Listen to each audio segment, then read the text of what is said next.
अस्सलाम वालेकुम everyone, GK academy में खुश आमदीद। वीडियो को एंड तक लाजमी देखा करें क्योंकि इसमें जो भी मटेरियल शेयर किया जा रहा है वो बहुत ही इम्पोर्टेंट है। इसमें हम इंग्लिश, इस्लामियात और पाक स्टडीज़ को मुतालिया कर रहे हैं और साथ ही रोज़ एक पास्ट पेपर को पढ़ना होता है अच्छे से। इसके साथ साथ हम करंट अफेयर्स को भी लेकर चल रहे हैं। पार्ट्स ऑफ स्पीच हमने शुरू किया हुआ है, तो आज हम पढ़ेंगे वर्ब के बारे में। What is a verb? A verb is a word that expresses an action, occurrence or state of being. Verbs are essential in a sentence because they tell us what the subject is doing or what is happening. इसका क्या मतलब हुआ?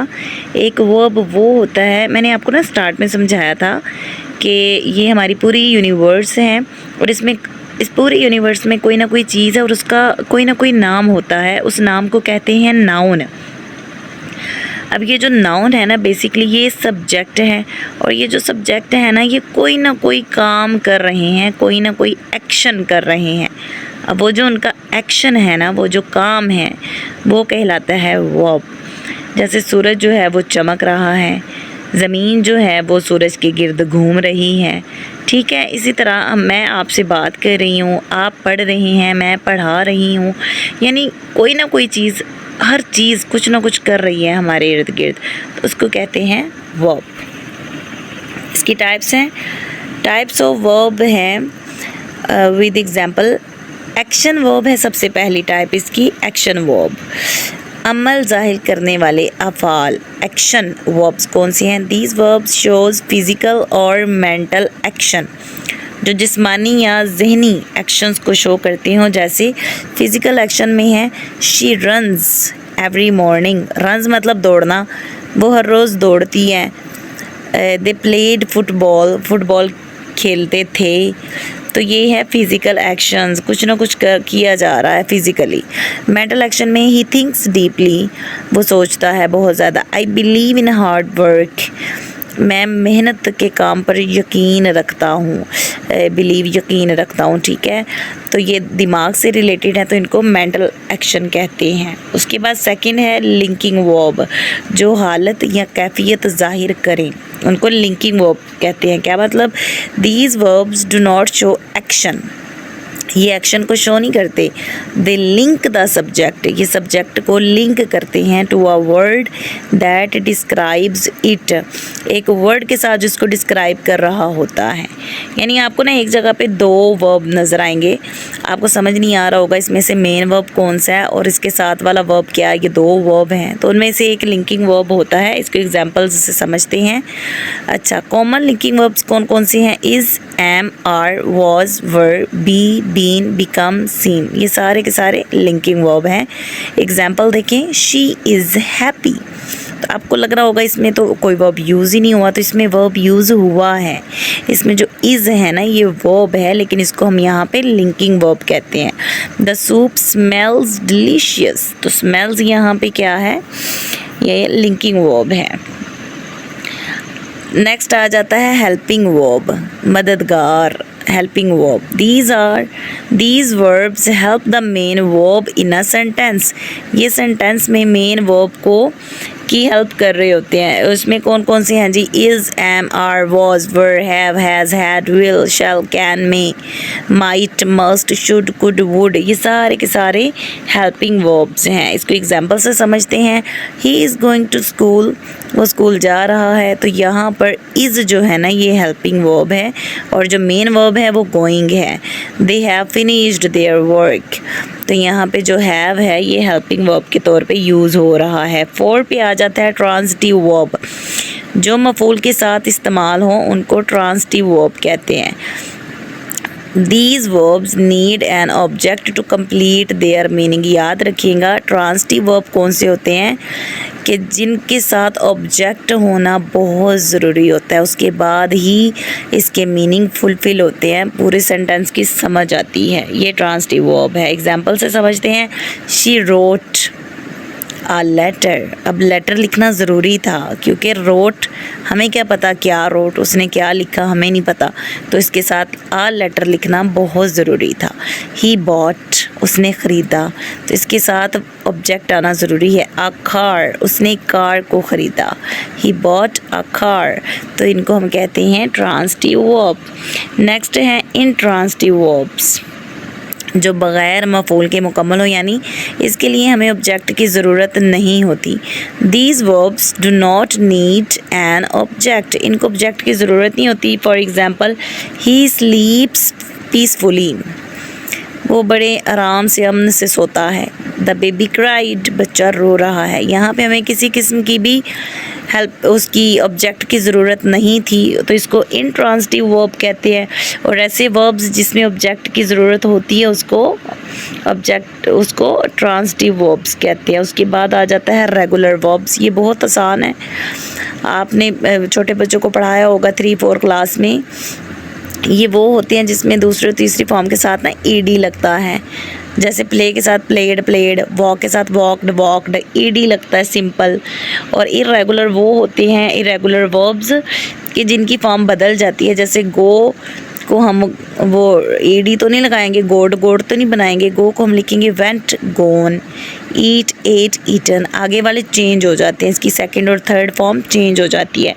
अच्छा, जिसकी second और third form same हो, सिर्फ ED में इजाफा किया जाए, ईडी का इजाफा किया जाए, वो रेगुलर वर्ब्स होते हैं। और जिसमें ईडी के अलावा चेंज कर दिए जाएं, ईडी ना लगाया जाए, वो इरेगुलर वर्ब्स होते हैं। एग्जाम्पल्स देख लेते हैं, वर्ब की टाइप्स देख लेते हैं और एग्जाम्पल सेंटेंस के साथ, ठीक है। वर्ब टाइप क्या है? Action verb. He writes a letter, वो एक ख़त लिखता है, वो एक्शन कर रहा है। लिंकिंग वर्ब क्या है? She is a doctor. देखने में ऐसे लग रहा है जैसे इस जुमले में, इस सेंटेंस में बिल्कुल भी किसी किस्म का वर्ब यूज़ नहीं हुआ, लेकिन यहाँ पे जो इज़ है ये हेल्पिंग वर्ब नहीं है, ये लिंकिंग वर्ब है जो सपोर्ट कर रहा है सब्जेक्ट को। हेल्पिंग वर्ब क्या है? They are eating dinner, are के बाद वर्ब आ रहा है ना, तो ये वर्ब जो है ये सपोर्ट कर रहा है वर्ब को। आर जो है ये सपोर्ट कर रहा है वर्ब को, तो यहाँ पे आर जो है ये हेल्पिंग वर्ब है। Transitive verb I read a book, जिसमें हमें ज़रूरत होती है ऑब्जेक्ट की। Intransitive verb he slept early, यहाँ पे हमें ऑब्जेक्ट की ज़रूरत नहीं होती। रेगुलर वर्ब जिसमें ईडी का इजाफा हो, मेन वर्ब के साथ ईडी का इजाफा हो, सेकंड और थर्ड फॉर्म बन जाए। और इरेगुलर वर्ब जिसमें ईडी का इजाफा नहीं होता बल्कि वो एक नया वर्ड होता है, he broke, break, broke, broken the glass. So hopefully आपको वर्ब की समझ आ गई होगी। आपने इसको अच्छे से प्रिपेयर करना है, इसकी फॉर्म्स को अच्छे से याद कर लेना है ताकि आपको कहीं पे भी किसी किस्म की कोई परेशानी ना हो। आज का इंग्लिश का लेक्चर कंप्लीट हुआ। अब हम बात करेंगे इस्लामिक स्टडीज़ की, जो कि हमने हिस्ट्री स्टार्ट की हुई है और काफ़ी सारा मटेरियल हम डिस्कस ऑलरेडी कर चुके हैं। जिन्होंने अभी तक पिछले टॉपिक्स को नहीं देखा वो लाजमी देखें जी। तो सबसे पहले यहाँ पे बात करते हैं हज़रत आमना रज़ियल्लाहु तआला अन्हा की वफ़ात के बाद आपकी परवरिश के बारे में। हज़रत आमना की वफ़ात के बाद आपकी परवरिश की ज़िम्मेदारी हज़रत अब्दुल मुत्तलिब ने संभाली। हज़रत अब्दुल मुत्तलिब ने आपकी 2 साल तक परवरिश की और वो आपके दादा थे।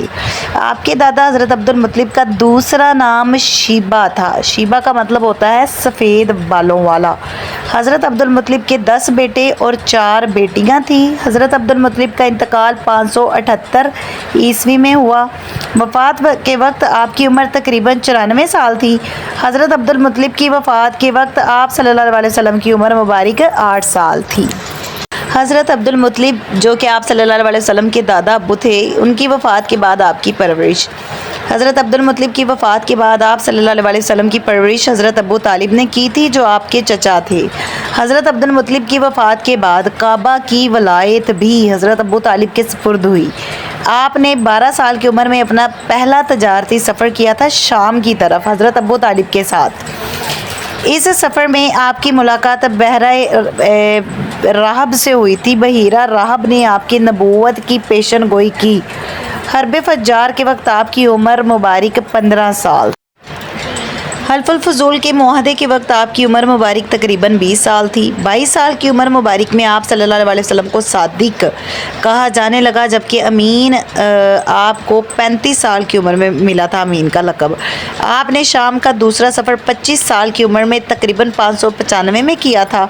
शाम के सफ़र के दौरान हज़रत खदीजा का ग़ुलाम मैसरा आपके साथ था।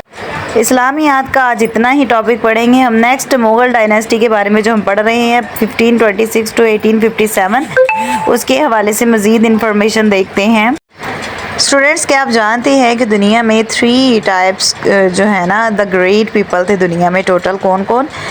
फर्स्ट वन पे अलेक्जेंडर द ग्रेट कहलाया था, दूसरे नंबर पे अशाबा द ग्रेट और थर्ड नंबर पे अकबर द ग्रेट, यानी जो बादशाह अकबर जलालुद्दीन साहब थे ना, उनको भी द ग्रेट का ख़िताब मिला था। जलालुद्दीन अकबर के बारे में थोड़ी सी इन्फॉर्मेशन पढ़ लेते हैं। अकबर 1556 में बादशाह बना। अकबर की सेक्युलर पॉलिसीज़ से सल्तनत ने तरक्की की। अकबर ने अदालतों में एक मुसलमान और एक हिंदू जज बिठाया। उन्होंने हिंदुस्तान के सबसे ज़्यादा इलाके पर हुकूमत की। महाराजों के साथ रिश्तेदारी करके दुश्मनियाँ ख़त्म की। 1582 में दीन इलाही पेश किया। ये दीन इलाही वाला बहुत इंपॉर्टेंट क्वेश्चन है, इसको याद रखिएगा। ख्वाजा बकी बिल्ला ने सबसे पहले दीन इलाही की मुखालफत की थी। ख्वाजा साहब जो हैं वो मुजद्दद अल-अफ़सानी के उस्ताद थे। अगर अमली तौर पर बात की जाए तो मुजद्दद अल-अफ़सानी ने सबसे पहले दीन इलाही की मुखालफत की थी। उमर बिन अब्दुल अज़ीज़ जो है ना ये अब मुजद्दद 1 हैं और मुजद्दद अल-अफ़सानी जो है ना ये मुजद्दद 2 हैं। आपसे मेरा क्वेश्चन ये है कि मुजद्दद अल-अफ़सानी का मुकम्मल नाम बताएं कमेंट करके, और अगर आपको पता नहीं है तो इसको लाजमी सर्च करें और मुझे बताएं कि इनका पूरा नाम क्या था। अकबर के यहाँ औलाद नहीं होती। अकबर अपने पीर के ज़रिए से दुआ करवाते हैं और उनकी दुआ से शहज़ादा सलीम जहांगीर 1569 में पैदा होता है। उनके पीर का नाम था सलीम चिश्ती। अकबर कुछ वक्त के लिए दारुल हुकूमत दिल्ली से फतेहपुर सीकरी में मुंतकिल कर देता है। अकबर 1605 में फ़ौत हुआ था और इसने अटक फोर्ट तमीर करवाया था। अकबर के 9 रतन बहुत मशहूर हैं, इनके नाम अच्छे से याद कर लीजिएगा। राजा बीरबल एडवाइज़र था, अबुल फैज़ फैज़ी, अबुल फजल ये पोइट थे, तानसीन म्यूज़िशन था, अब्दुल रहीम पोइट था, राजा मान सिंह कमांडर था, मुल्ला दो प्याज़ा कुक था, राजा टोडर मिल फाइनेंस था, मिर्ज़ा अज़ीज़। अच्छा, इसके मशहूर काम हैं शाही किला, आगरा फोर्ट और अटक फोर्ट इसने बनवाए थे।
वीडियो पसंद आई हो तो अपने दोस्तों के साथ शेयर लाजमी करें, वीडियो को लाइक करें, कमेंट करें, अपनी राय का इजहार ज़रूर दें। अगर किसी चीज़ की समझ ना आए तो वो पूछें, आपको बता दिया जाएगा। अल्लाह ताला मेरा और आपका हामी और नासिर हो। पाकिस्तान जिंदाबाद।